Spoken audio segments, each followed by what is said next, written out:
Lagos government restates commitments to treat workers fairly. Federal government inaugurates committee to implement Orasaya's report. And the Foreign United Nations calls for public-private investment program to end violence against women. And in sports, the Nigeria Football Federation declares Super Eagles coaching position vacant. And now the details. I am Mike James.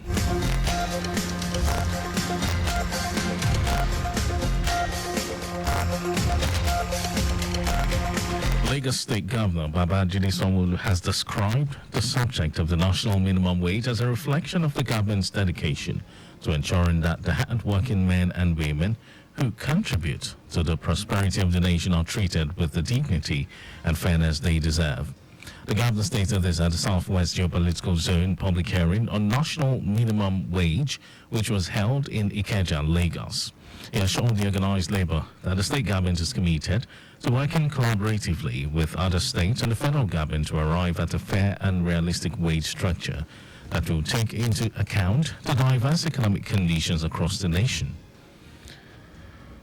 Governor Sanwo-Olu, who was represented by the head of service, Bode Aguru, also highlighted some of the welfare programs which had been implemented by the Lagos State government, transcending health, education and transportation sectors. The governor expressed appreciation to all stakeholders, particularly labor union leaders who were present at the occasion, stating that their input and insights will be invaluable in shaping the policy that will guide the approach of government to the national minimum wage. Lagos State government is planning to incorporate technology into learning of indigenous Yoruba language in government-owned schools across the state. The Supervising Tutor General and Permanent Secretary of the Education District 5, Adekoye Anike, made this known at the 2024 Yoruba Quiz Competition tagged Tanmo, held at the Education District 5, Agoju. Adekoye, who is keen on promoting the language and culture of the state, expressed her gratitude to Governor Babajide Sanwo-Olu in promoting the Yoruba culture and language. About 5 schools were present at the competition, of which 3 contestants were awarded for outstanding performances in the various aspects of Yoruba language, which are grammar, phonetics, literature, and culture. Contestants from Ansarudeen Society Senior Grammar School and Gaban Senior College, Ajara Badagry, came first in the competition. Chairman of the All Progressives Congress, APC in Lagos State, Cornelius Ojelabi, has implored women and other relevant stakeholders in the nation to continue working on how to improve the lots of women and the girl child. Ojelabi, who made the call as Nigeria joins the rest of the world to mark the 2024 International Women's Day, described the theme for this year, Invest in Women, Accelerate Progress, as very apt.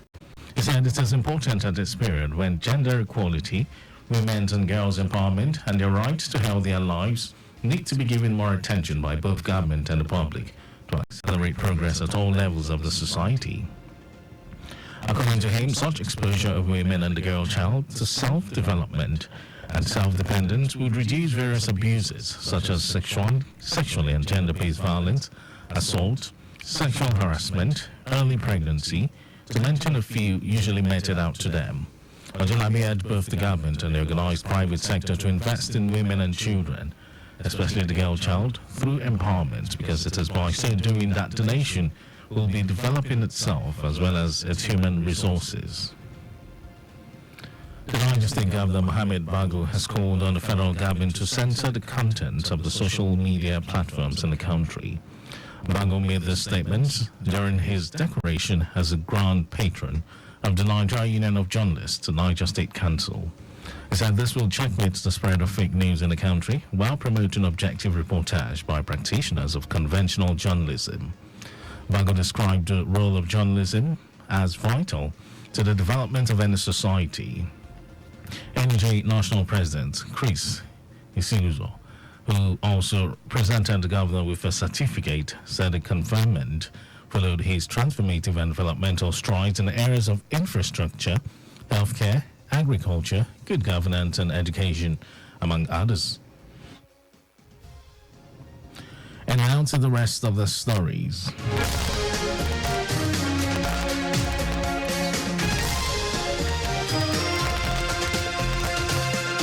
The federal government has inaugurated a committee for the implementation of the RSI report, which recommends the merging of government ministries, departments, and agencies.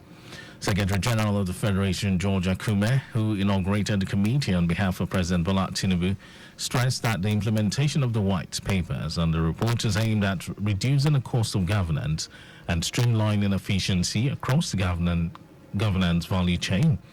Akume said the committee will identify redundancies and overlaps of conflicting objectives among the mandates of different organizational units.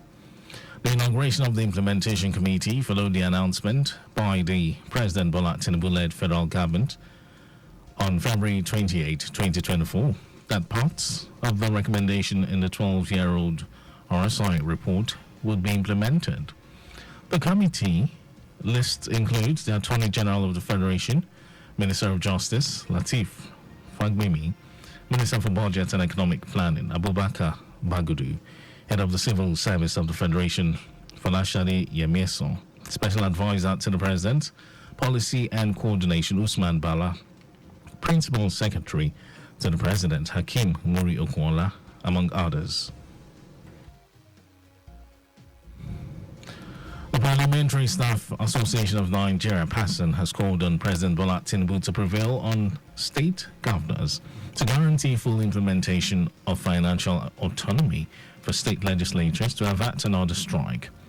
PASSAN's Southwest Zonal Vice President Adwale Adili, who made its position known at a press conference in Ibadan, explained that the warning became necessary due to the expiration of the ultimatum given to the governors to implement legislative financial autonomy in their various states. Adili said only Benue State Governor Hyacinth Alia had started implementation of the financial autonomy by his recent assent to the Legislative Fund Management Law. He noted that Lagos and Oyo State had also initiated moves in that regard. PASSAN suspended its strike following a jointly signed memorandum of understanding by the chairman of the Conference of the Speakers and Nigeria Governors Forum to the effect that legislative financial autonomy for the state legislatures will take effect across the country. And in some foreign news, the United Nations has called for public and private investment in programs to end violence against women. UN Secretary General Antonio Guterres said this in an OPED in commemoration of International Women's Day that is usually marked every March 8, and this year's theme is Invest in Women, Accelerate Progress. Guterres said billions of women and girls face injustice, discrimination, and marginalization, and over 4 million girls are estimated to be at risk of female genital mutilation each year. He also said whenever there is conflict, climate disaster, poverty, or hunger, the female gender suffered the most. Guterres called for women's inclusion and leadership in digital technologies, peace building, climate action, decent work across all sectors of the economy. And over to sports news, the Nigeria Football Federation, NFF, has declared the position of Super Eagles head coach vacant. The NFF made the announcement on its official X handle. Former handler of the side, Osipesieri's contract officially ended last week Friday after he guided the Super Eagles to second position at the 2023 Africa Cup of Nations. The NFF also declared the position of the Golden Eaglets head coach vacant. Former Golden Eaglets defender Nduka Ubadi was the last man in charge of the team. NFF also released the requirements for the two positions and the links for application. In our news at 12, but just before we go, stay alive. Makers of pedestrian bridges were available. You can follow us and like all our various social media platforms: X, formerly Twitter, Traffic Radio 961, Instagram, Lagos Traffic Radio 961. Watch us live on Facebook, Lagos Traffic Radio 96.1 FM. On YouTube, subscribe and watch all our previous programs and news on our channel, Traffic Radio 961. Did you know that the Sanwo-Olu administration trained 150 small-scale business owners in digital marketing?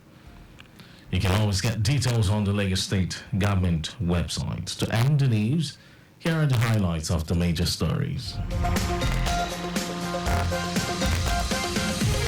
Lagos State Governor Babajide Sanwo-Olu has described the subject of the national minimum wage as a reflection of the government's dedication to ensuring that the hardworking men and women who contribute to the prosperity of the nation are treated with dignity and fairness they deserve. The federal government has inaugurated a committee for the implementation of the RSI report, which recommends the merging of government ministries, departments, and agencies. We also told you that the United Nations has called for public and private investment in programs to end violence against women. And then in sports, the Nigeria Football Federation (NFF) has declared the position of Super Eagles head coach vacant.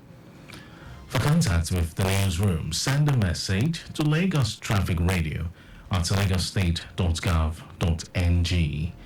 That ends the news broadcast. It was compiled by Sadiq Yusuf. My name is Mike James. Thank you for listening.